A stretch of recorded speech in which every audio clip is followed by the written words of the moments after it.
la colaboración de Carlos Arredondo Cibaja, ya con nosotros. Gracias, Carlos, por estar. Y bueno, te escuchamos con esta colaboración y nos da mucho gusto tenerte acá. ¿Qué tal, Marcela, Juan, auditorio? Muy buenos días. En efecto, los gobiernos democráticos del continente, es decir, aquellos que forman parte de un Estado suscriptor de la Convención Americana sobre Derechos Humanos, están obligados a observar ciertas pautas de conducta, entre ellas, abstenerse de realizar declaraciones estigmatizantes que pongan en riesgo el ejercicio de la libertad de expresión de sus ciudadanos. En este sentido, la Relatoría Especial para la Libertad de Expresión de la Comisión Interamericana de Derechos Humanos ha dicho que los estados tienen la obligación de prevenir, proteger, investigar y sancionar la violencia ejercida contra periodistas y en particular de aquellos que hayan sido objeto de intimidación, amenazas u otro acto de violencia.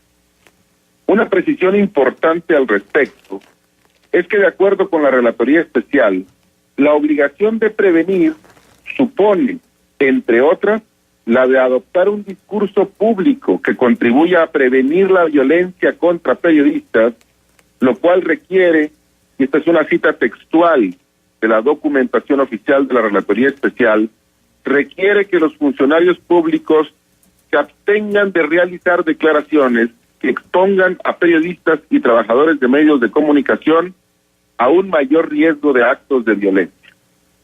De espaldas a tales postulados, el presidente de la República, Andrés Manuel López Obrador, ha mantenido una política de estigmatización en contra de quienes son, o él considera que son, sus adversarios políticos, sus detractores, y de ese sector de la prensa que no le adula y a la cual intenta caricaturizar denominándola prensa fifí.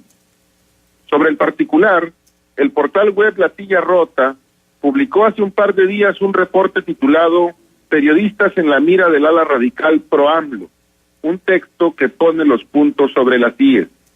El periodista Alberto Oaxaca, autor del texto, hace un recuento de los múltiples sitios web existentes en México, cuyos operadores se dedican a agredir a los periodistas que realizan preguntas incómodas al presidente López Obrador durante la conferencia de prensa que ofrece todas las mañanas.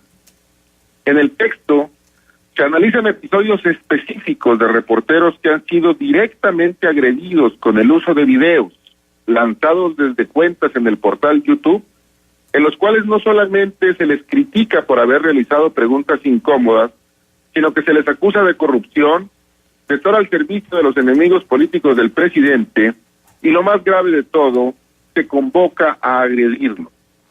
Al respecto, la directora de la Organización Civil Artículo 19, Cristina Ruelas, ha dicho que es preocupante el estigma contra los periodistas que preguntan y que este deriva de un ambiente de polarización en el cual se ha asentado la idea de que o estás con López Obrador o estás contra él.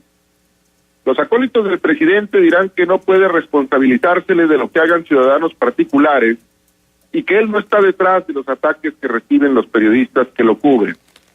El punto es que el presidente alienta de manera cotidiana dicho clima al mantener un discurso maniqueo que busca dividir el mundo en dos bandos absolutamente diferenciados e irreconciliables: el pueblo bueno y la mafia del poder.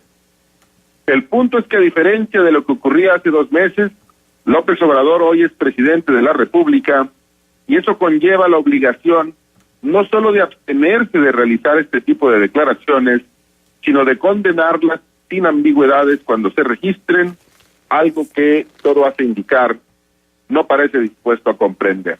Hasta aquí el comentario. Y bueno, ¿y qué sigue en esta historia, Carlos? O sea, ¿habrá algún freno? ¿Habrá alguna medida como para que realmente exista un diálogo de altura y no una descalificación constante? Bueno, creo que lo que debe seguir es que el presidente López Obrador asuma que es presidente, que no es un político en campaña, que no está buscando votos. Ni siquiera así sería justificable que mantenga un discurso estigmatizante en contra de quienes él considera que son sus enemigos políticos o sus detractores. pero es absolutamente inaceptable cuando es presidente de la República y tiene obligaciones puntuales en esta materia. Él está obligado no solamente a abstenerse de hacer declaraciones como las que cotidianamente hace, sino a condenarlas cuando se registren. Es frecuente en América Latina y es frecuente desde hace un par de años en Estados Unidos, un país donde la prensa ha gozado de una envidiable libertad a lo largo de su historia. Es frecuente que el gobierno o los gobiernos vean con buenos ojos y no se pronuncien en contra de estas iniciativas de agresión hacia los periodistas que realizan un ejercicio vigoroso de los mejores postulados del oficio del periodismo, pues porque se benefician de tal situación y en esa medida la alientan. No puede y no es necesario tampoco acusarse directamente al presidente de estar detrás de todas estas páginas web y de todos estos portales de YouTube desde los cuales se agrede a la prensa fifí, como él la califica. No puede acusársele directamente, pero de lo que sí puede acusársele es de no tener un discurso que condene estas actitudes. Y eso es reprochable. ¿Qué debe pasar? Me parece que lo que debe pasar es que los organismos internacionales y los organismos nacionales que se dedican al monitoreo del estado de los derechos humanos comiencen a tomar nota de esto y comiencen a emitir reportes que pongan por escrito un problema que parece que el gobierno de la República no solamente no quiere ver, sino que no parece dispuesto a atender. Uh-huh. Bueno, pues al tiempo, porque no nos queda más que al tiempo.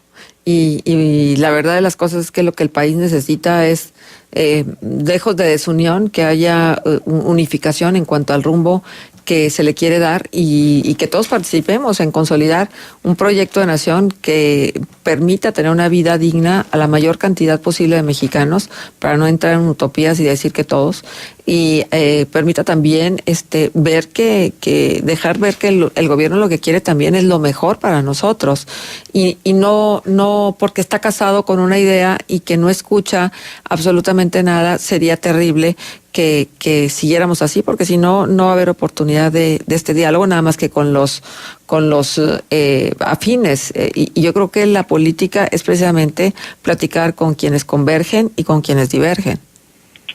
Y además, creo que aquí hay que hacer una puntualización adicional, Marcela. No se trata solamente de los periodistas. Por supuesto, no. Yo hago énfasis en esta colaboración en lo que le pasa a los periodistas porque pertenezco a este gremio. Pero no son solo ellos, no son solamente los periodistas, son también todas aquellas personas que el presidente identifica en el bando contrario, en el bando de sus opositores, de sus contradictores. Son los líderes empresariales, son los técnicos de las calificadoras de riesgo, por ejemplo, como ocurrió ayer en el caso de Fitch Ratings, que le rebajó la calificación a los papeles de deuda de Pemex hace un par de días, y la reacción del presidente ayer, lejos de ser la de un estadista que sale a contradecir porque no está de acuerdo y tiene derecho a no estar de acuerdo con la decisión que toma la calificadora, en lugar de salir con cifras, con estadísticas, con datos duros, sale con una andanada de calificaciones y los acusa de cómplices, los acusa de haber guardado silencio durante la época que él considera fue la del saqueo de Pemex, los acusa de ser charlatanes, y eso lo que implica es mantener un discurso estigmatizante que en los regímenes democráticos está prohibido y que los demócratas, como el presidente se asume ser, no deberían de ninguna manera caer en la tentación de utilizarlo. Bien, pues muchísimas gracias, Carlos, por estar con nosotros y por traernos el tema a la mesa. Gracias. Al contrario, gracias. Buenos días. Hasta luego. Carlos Arredondo Cibaja.